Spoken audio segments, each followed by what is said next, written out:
Arrotu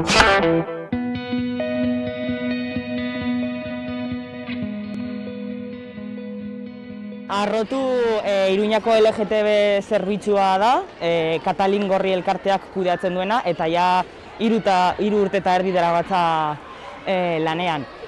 Bueno, lehenik eta behin azaltzea, Katalin Gorri LGTBIQ+ elkarte bat da, zein 2 zerbitzu kudeatzen ditu. Alde batetik, Katalingune, Nafar eremu osoan lan egiten duena LGTBIQ+ inguruan, eta gero Arrotu, Iruñan zentratzen dena.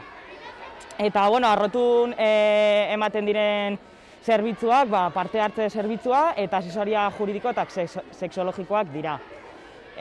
Azkenengo hauek, Nafar gobernutik eman behar diren zerbitzuak direla dio udalak, beraz hauek kendu nahi dute gaur egun, baina, hortan gaude. Urte bat ondoren, oraindik gabiltza esperoan jakiteko zer egingo duten zehazki. Zen 2019an abenduan duplizitate honen kontuarekin argudiatu zuten Arrotun ematen den zerbitzua ez zela premiazkoa. Eta Arrotu ixtearen mehatxua oso handia izan zen horregatik. Zen haien argudioa zen, asesoria hauek Nafarrotik eman behar badira, zertarako mantendu Arrotu, ezta? Guk galdetzen diogu geure buruari, zergatik Nafarroa egiten duenaren ordez, haiek mantentzea zerbitzu hori, zergatik guk ezin dugu garatu zerbitzu berdina Iruñan edo beste hildo batzuetatik garatzea Arrotu. Ez da beharrezkoa ixtea. Azkenean ez zen itxi, baina, kolektibo Transboiobimariken aldarrikapenei esker izan ze batez ere. Eta azkeneko hilabete hontan aurrekontuen oztopoa aurkitu dugu, zen Arrotu kudeatzeko aurrekontua erdira murriztu da. Hau da, LGTBIQ+ aurrekontu totala gauza bat da, izan ere pixka bat handitu da, zehose handitu da aurten, baina hortik ateratzen den desglosean Arroturako zuzendutako dirua erdira murriztu da. Zerbitzua kalitatezkoa mantentzeko ez da beharrezkoa. Haiek esaten dute beste hildo batzuk garatu behar direla, eta guk ados gaude, oso garrantzitsua da beste esparruetan LGTBIQ+ kontua garatzea.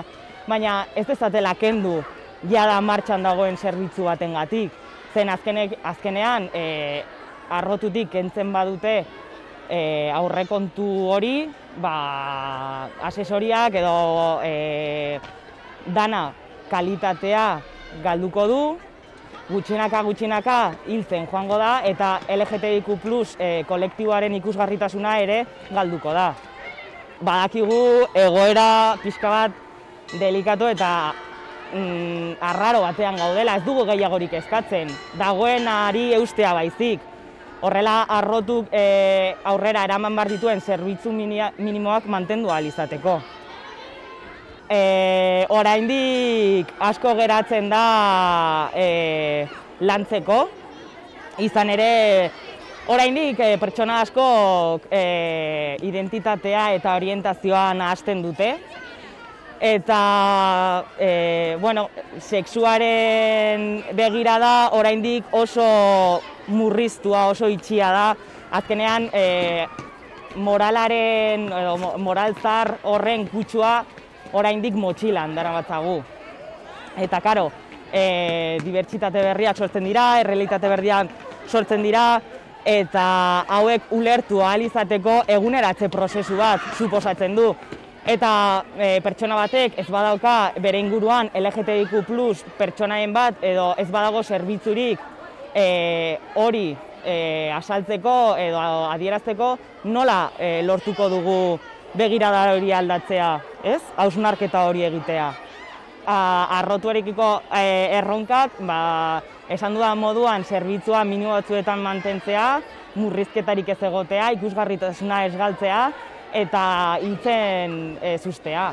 Eta gero gizartean orokorrearen aldetik, LGTBI-fobiaren kontra ere borrokatzen jarraitzea.